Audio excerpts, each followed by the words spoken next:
บัดนี้เป็นครั้งที่31ตรงกับวันที่10ธันวาคม2568ข้าพเจ้านายซึมสุขแก้วเคนขอเปล่งวาจาสัตยายพุทธมนต์ถวายเป็นพุทธบูชาธรรมบูชาสังฆบูชาและเป็นอาจารบูชาแด่องค์พระข้าวัมปติเถระเจ้าองค์หลวงปู่สำเร็จลุนหลวงปู่บุญเดชหลวงปู่ศิลาตลอดทั้งครูบาอาจารย์ผู้เป็นเจ้าของวิชาจินดามณีขอเทพเจ้าทั้งหลายโปรดจงมาอนุโมทนาในการสวดสยายของข้าพเจ้านี้ขออนุภาพคุณพระรัตนตรัยครูบาอาจารย์และเทพเทวดาทั้งหลายโปรดจงบันดาลให้จิตของข้าพเจ้าเป็นสมาธิอันควรแก่การสวดสาธยายมนต์ต่อไป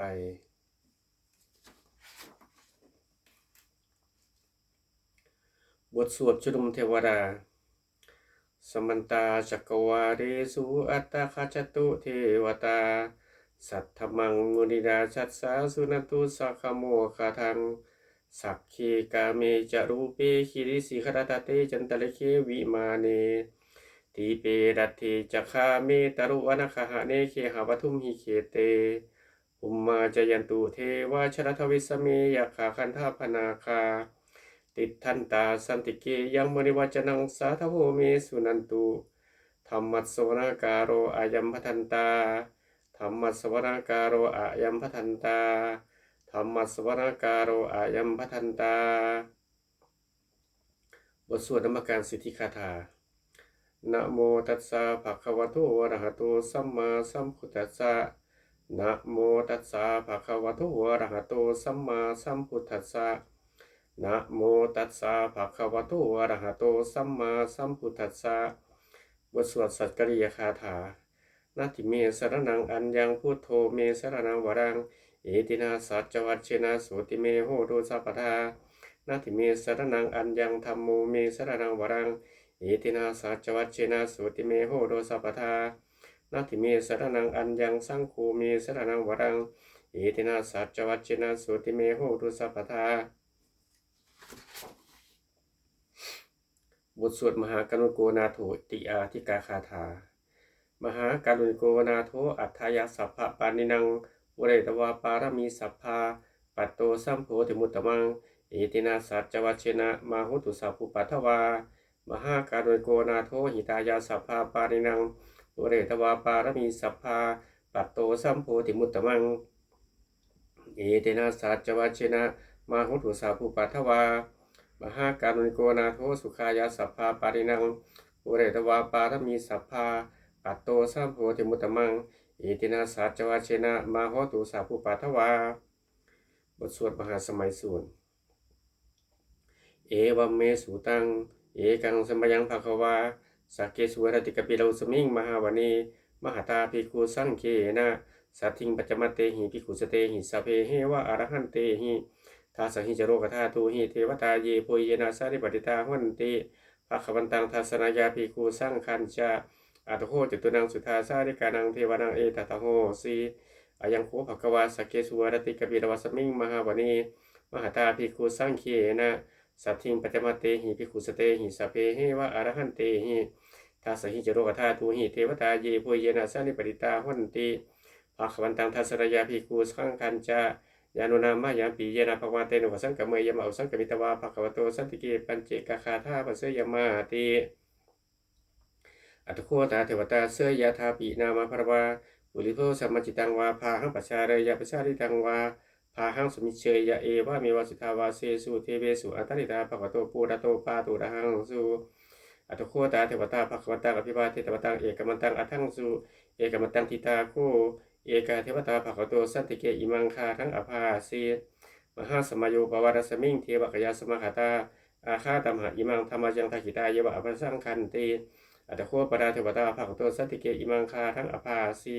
ตถาภิกขุสมาทาสุจิตตังอตุโนอุชุมังกังสุสาราธิวาเนตาหิเคตวาอินทิยานิราคติปันติตาติ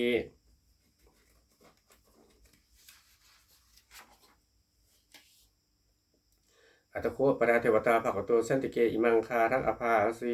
เจตวาคีรังเจตวปริคาอินทาคิระโอหะจัมมะเมชาเตจรันติสุทาวิมาราจักขุมตาสทันตาสุสุนาคาติอัตโคปราเทวตาภควโตสันติเกอิมังคาทั้งอภาสีเยเกจิพุสังสรนังคตาเส นาเตคมิสันติอภายะภูมิงปหายะมนุสังเทหังเทวะยังปุเรสันติติอัตโคภควาภิกขุอามันเตสี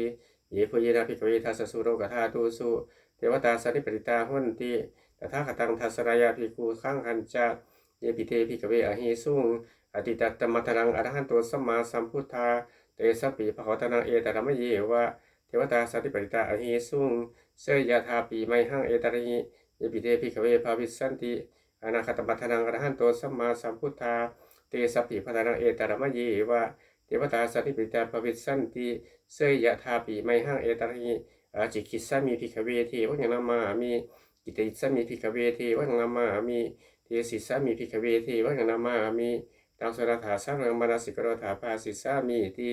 เอวัมปฏิทุโคเตภิกขุภควโตปัญจสุสุมภควะเอตถาโวจาสีโลกมนุษย์กัสสามียถาภูมาจยสิตายสิตาเขริขพรังปิตตาสมาหิตาอุทูสีหาวะสันตินาโรมาสาภิสัมปุโนโอทาตมนัสสาสุทาวิรสัมมานาวิราอิโยปัจเตยตวาวานิกาปิรวัตเวตโตปัญจิสัทธาสวเกสัสเรระเตเทวากายาอภิกันตาเตวิชนะภิกขโว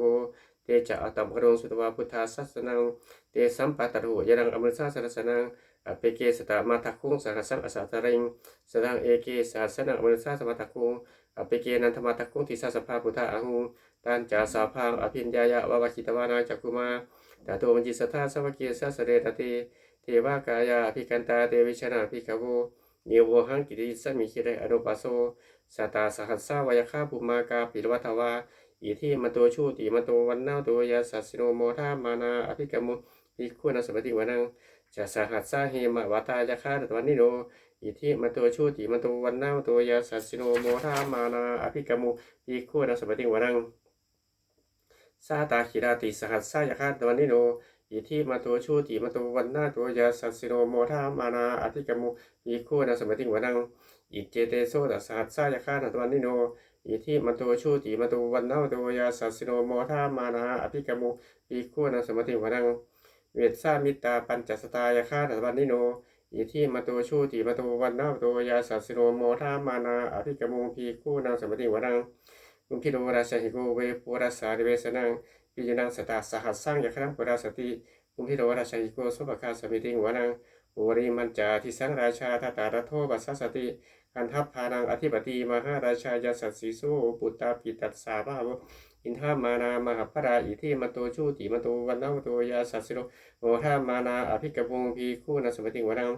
ทาขีนันจาทิสังราชาวิรุณโหตปัสสสติอุมพันธานังอธิปติมหาราชายาสัสสีโสปุตตาปิตัสสาภาวอินทามานามหาพราอิทิมโตชูติมโตวันนาโตยาสัสสิโนโมทามานาอภิกมุภิกขุนัสปฏิวนังปัจจิมันจาทิสังราชาวิรูปโคปัสสสตินาคานังอธิปติมหาราชายาสัสสีโสปุตตาปิตัสสาภาวอินทามานามหาพราอิทิมโตชูติมโตวันนาโตยาสัสสิโนโมทามานาอภิกมุภิกขุนัสปฏิวนังอุตารัญจาทิสังราชากุเวโดตัปสสสติยาคานังอธิปติมหาราชายาสัสสีโสปุตตาปิตัสสาภาวอินทามานามหาพราอิทิมโตชูติมโตวันนาโตยาสัสสิโนโมทามานาอภิกมุภิกขุนัสปฏิวนังปุริมาทั้งทิปุริมาทิสังทตารัโททักกิเนนาวิรุณโกปัจฉิเมนาวิรูปโคกุเวโรอุตรังทิสังจัตตารโรเตจมหาราชาสัมมันตาจโรติสาทัตถรมนาอัตถังสุวเนกาเบวัตเวเตสังมายาวิโนทาสาอาคูวัจจาทิตาสทามายากุเคียนตุเวเทนตุวิภูจาวิภูโตสหจันทโนกามาเสโทจากินโนมันตุนี่มันตุจาปานาโทโอปะมันโยจาเทวสุโตจมัตตริกิตตะเซโนจะคันทัพโพระโรราชาชโนสโพอาคูปัญจสิโขเจวะทิพุริวัสสะเอเตจันเยจาราชโนคัตภาชาราชูปิโอทามานาอภิกมุภิกขุนัสปฏิวนังอัฏฐคูนาปัสสานาคาเวสราสหจกากัปรัสตาอาคูปยาคาสายาติปิยามูนาทาตารัฐาจะอาคูนาคายาสัสสิโนเอราวโนมหานาโคสุภคาสมิติงวนังเยนาคาราเชสหสารติทิพาทิชาปักขีวิจักคูเวหายัสสะเทวราชปัตตาจิตตาสปดาอิติเตสนามังอาภาจตหานาคาราสนามาสิสุปานโตเคมากาสีพุทโธสันหาหิวจาหิวยันตานาคาสปราสราวังสูพุทธังชีตาปราเทนะสปราอสาธิตา อัตโรวาสวัสเสเตอิทิมันโตยาสัสสิโนการะคัญชามหาพิสมาอสุราธารเวขัสสาเวปาจิตติสุจิติจาปหาราโทรโมจิสหสัจจาปริปูตานังสาเพเวโรจนามากาสาหินเวสันนาหิตวาปริงเสนังราหูพุทธภาคโมสัมปโยธานีปัทันเตภิกขุนังสมติงวนังอาโปจเทวาปฏิจเตโชวโยตถาคมุงวัดุนาเทวาสมโมจยสาสหะเมตตาคุณากาจิกาอาคูเทวายาสัสสิโนทะเสเททัสทากายาสเพนะตวันนิโนอิทิมโตชูติมโตวันนาโตยาสัสสิโนโมทามานาอภิกมุงภิกขุนังสมติงวนังเวนทุจะเทวาสหริจะอจมาจตุเวยมาจันทัสสุปริสาเทวาจันทมาคูปรักิตาสุยสุปริสาเทวาสุยมาคูปรักิตานักขติปรักิตวาอาคูมนวหากาวสุนังวสโวเสโทสกุปะคาปริตโตทาเสเททัสตากายาสาเพนะตัวนิโนอิทิมโตชูติมโตวันนาโตยาสัสสิโนโมทามานาอภิกมุงภิกขุนังสมติงวนังอัฏฐาคูสหภูเทวาจักริมาดิวะอริทกาจโรราชาจะอุมาบุปกาสิโนวารุณาสหธรรมจะอจุตาจะเนชกาสุระยะรุจาอาคูวสเนสิโนทาเสเททัสตากายาสาเพนะตัวนิโนอิทิมันโตชูติมันโตวันนาโตยาสัสสิโนโมทามานาอภิกมุภิกขุนังสมติงวนังสมนามหาสมนามานุสามานุสุตมาคิทาปตุสิกาอาคูมโนปตุสิกาอัฏฐาคูหารโยเทวาเยจโรสวาสิโนปรคามหาปรคาอาคูเทวายาสัสสิโนทะเสเททัสตากายาสเพนะตัวนิโนอิทิมันโตชูติมันโตวันนาโตยาสัสสิโนโมทามานาอภิกมุงภิกขุนังสมติงวนังสุกากดมหาอุณาอาคูเวคสาสหะอุทาตะไคห้าปามหมวกข้าอาคูเทวาวิจักขณาสถามัตตาหาราคชามิสกาจยสิโนถ้าแดงอาคาปชนโนโยติสาอภิวาสติทาเสเททัสตากายาสเพนะตัวนิโนอิทิมันโตชูติมันโตวันนาโตยาสัสสิโนโมทามานาอภิกมุงภิกขุนังสมติงวนังเคเมดาดุสิตามากตกาจยสิโนสัมพิตการามาเจตาจติมัจอาสวานิมริโนอาคูทาคูปริติมิตาทาเสเททัสตากายาสเพนะตัวนิโนอิทิมันโตชูติมันโตวันนาโตยาสัสสิโนโมทามานาอภิกมุงภิกขุนังสมติงวนังสัทเทเตเทวะนิกายาสเพนะตัวนิโนนาวัดวาเยนะอาจุงเยตเรสิตาสหะปวุตตาชาติมัคคิดาโอคตินามาสวังทักเคโมคาตารังนาคังจะทางสิตาสิตังสุปรมาปรมาตัวจาปุตตาอิติมโตสหะสันนังกุวโรติโสจาสุปคาสเมติงวนังสวัสพามมาโรกานังมหาภามิตติอุปาปโนชูติมันโตวิสมากาโมยาสัสสิโส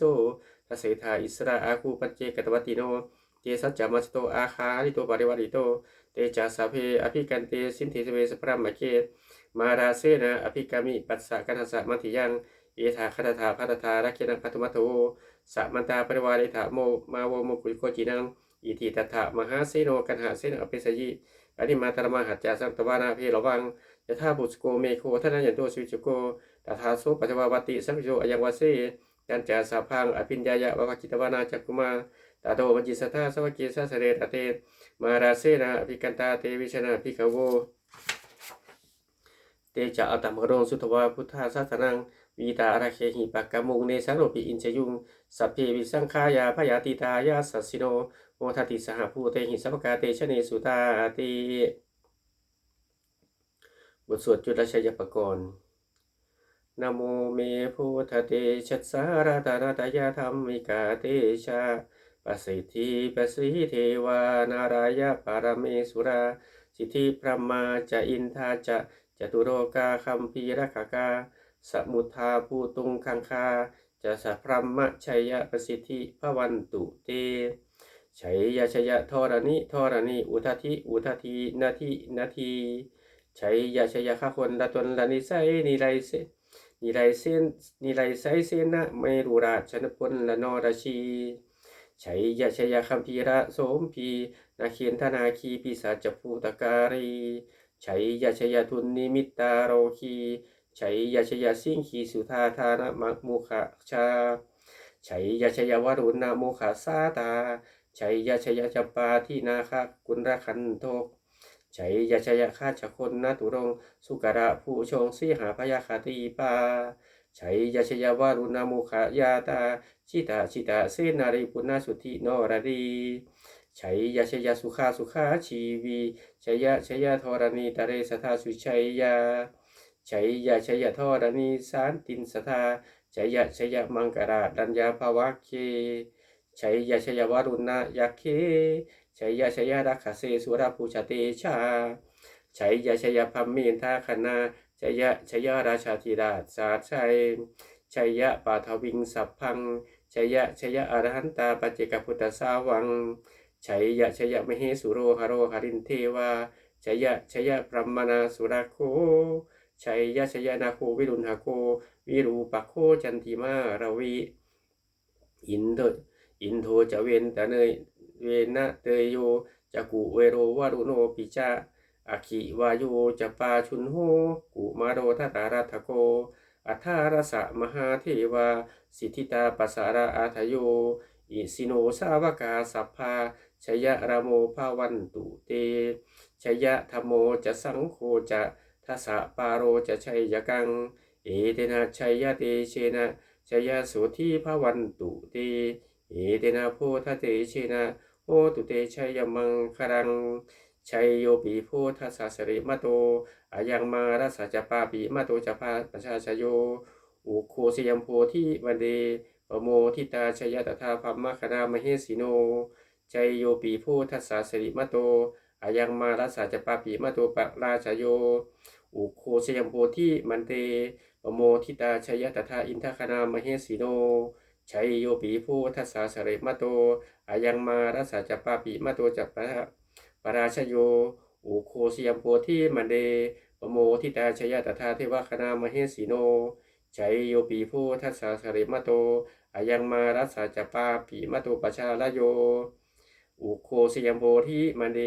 ปโมทิตาชยตถาสุปันนคณามเหสิโนชัยโยปีโพธัสสะสริมะโตอายังมารัสสะจปาปีมะโตปราชโยอุโคสยมโพธิมันเดปโมทิตาชยตถานาคคณามเหสิโน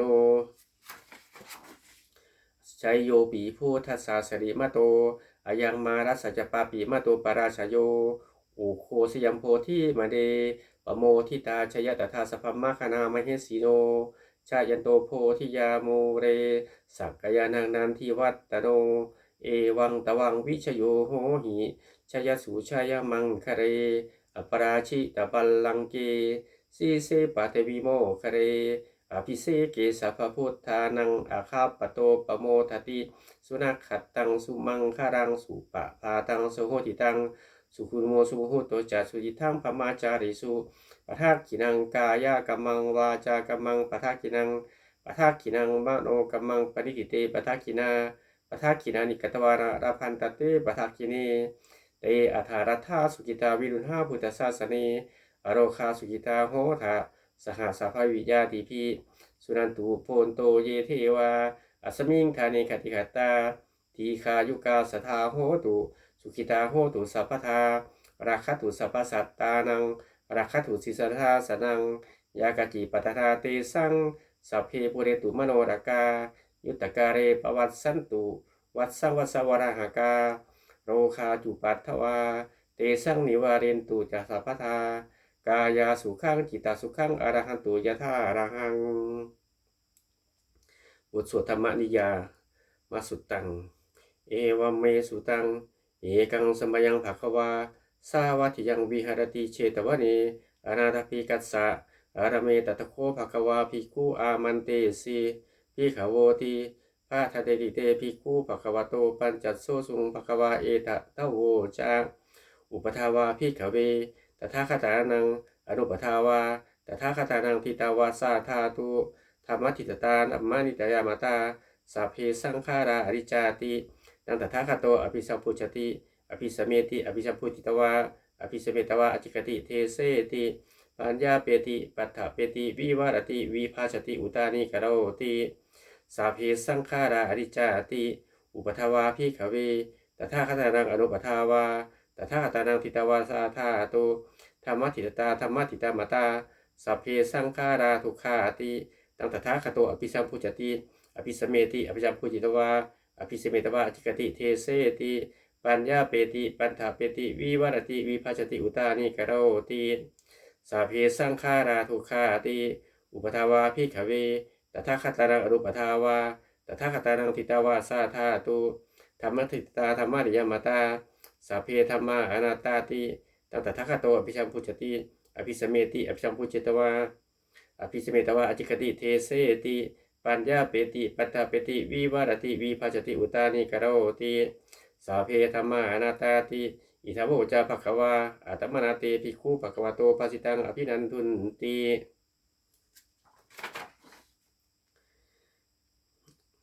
บทสวดพระเทกรัตคาถาอะติตังนานวะคเมยานาปฏิกังเคอนาคตังบุคคลไม่ควรตามคิดถึงสิ่งที่ล่วงไปแล้วด้วยอะไรและไม่พึงพะวงถึงสิ่งที่ยังมาไม่ถึงยาธาตีตัมปะหีนันตังอัปปะตันจะอนาคตังสิ่งเป็นที่อดีตก็ได้ไปแล้วสิ่งที่เป็นอนาคตก็ยังไม่มา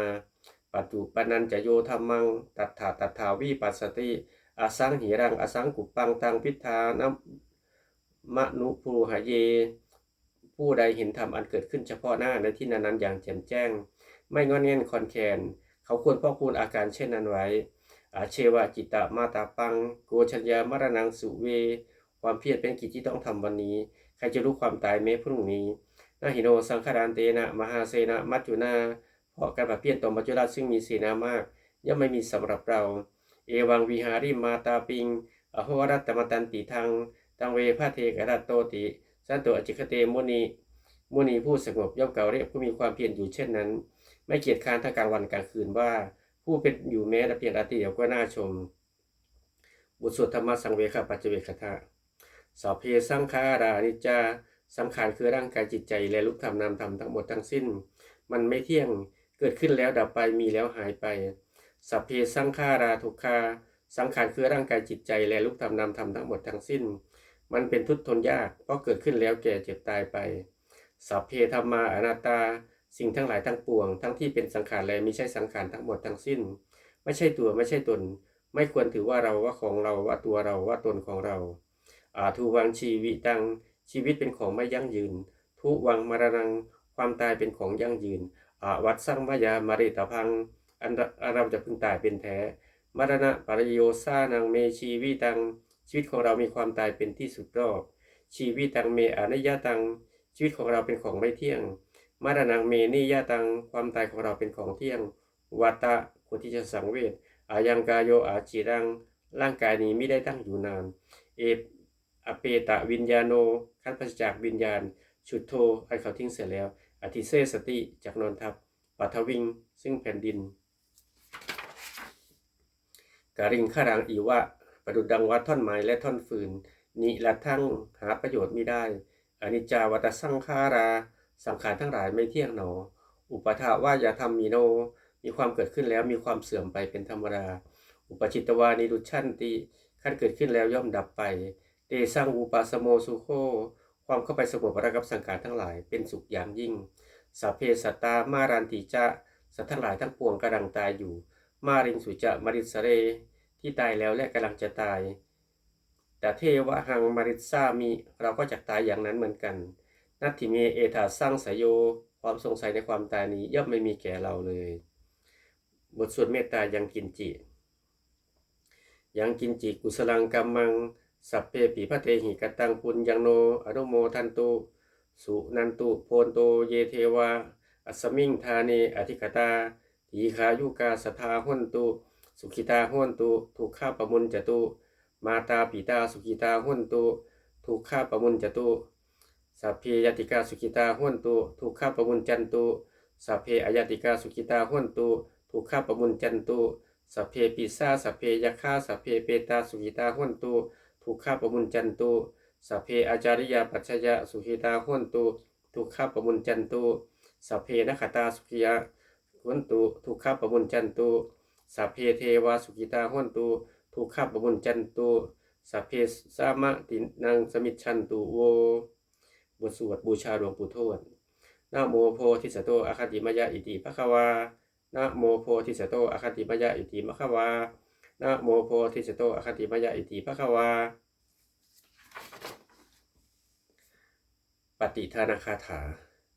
ยาเทวตาสันติวิหารวาสินีทูเปคะเรโพธิคะเรอติงตหิงตาธรรมมาทาเรนาภาวันตุปูชิตาโสทิงกโรเตถาวิหารมันทะเรเทราจมัชชารวกาจาภิกขโวสารามิกาธารปฏิอุปาสกา คามาจะเทสานิคามาจะอิสราสัปปานาภูตาสุตาพระวันตุเต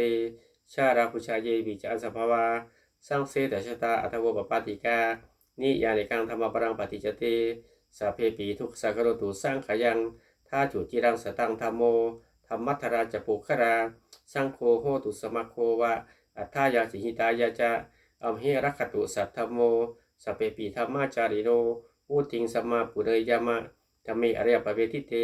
ปัสสนาโหตุสัพเพปีปานิโนพุทธศาสเนสัมมาทารังปเวชันโตกาเรเทโวปวัสสตุอุทิปวายาสัตตนังสามิทังเนตุเมธนิงมาตาปิตาจาทัชังนิจจังรัคติปุตตะกังเอวังธรรเมนะราชาโนปชังรัคตุสาพทาเทวตาอุโยชนะคาถาทุกขปัตตาจนิทุกขาพยาปัตตาจนิพยาโสกปัตตาจนิโสกาโหตุสเพปีปานิโน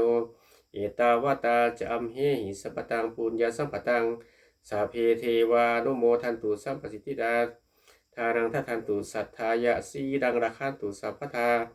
ภาวนาภิรตาโหตุคาชตุเทวตาคตาสุมังคารคาถาโหตุสัพพังสุมังครังราคันตุสัพพเทวตาสัพพะพุทธานุภาเวนะโสทิโหตุเรนตรังโหตุสัพพังสุมังครังราคันตุสัพพเทวตาสัพพะธรรมานุภาเวนะโสทิโหตุเรนตรังโหตุสัพพังสุมังครังราคันตุสัพพเทวตาสัพพะสังขารุภาเวนะโสทิโหตุเรนตรังสัพเพพุทธาภราปัตตาปัจเจกานันจะยังพรังอรหันตานันจะเตเชนะรักข้ามพันธามิสัพพสูสัพเพพุทธาภราปัตตาปัจเจกานันจะยังพรังอรหันตานันจะเตเชนะรักข้ามพันธามิสัพพสูสัพเพพุทธาภราปัตตาปัจเจกานันจะยังพรังอรหันตานันจะเตเชนะรักข้ามพันธามิสัพพสูสัพเพพุทธาภราปัตตาปัจเจกานันจะยังพรังอรหันตานันจะเตเชนะรักข้ามพันธามิสัพพโสสัพเพพุทธาภราปัตตาปัจเจกานันจะยังพรังอรหันตานันจะเตเชนะรักข้ามพันธามิสัพพโสสัพเพพุทธาภราปัตตาปัจเจกานันจะยังพรังอรหันตานันจะเตเชนะรักข้ามพันธามิสัพพโสสัพเพพุทธาภราปัตตาปัจเจกานันจะยังพรังอรหันตานันจะเตเชนะรักข้ามพันธามิสัพพโสสัพเพพุทธาภราปัตตาปัจเจกานันจะยังพรังอรหันตานันจะเตเชนะรักข้ามพันธามิสัพพโสสัพเพพุทธาภราปัตตาปัจเจกานันจะยังพรังอรหันตานันจะเตเชนะรักข้ามพันธามิสัพพโส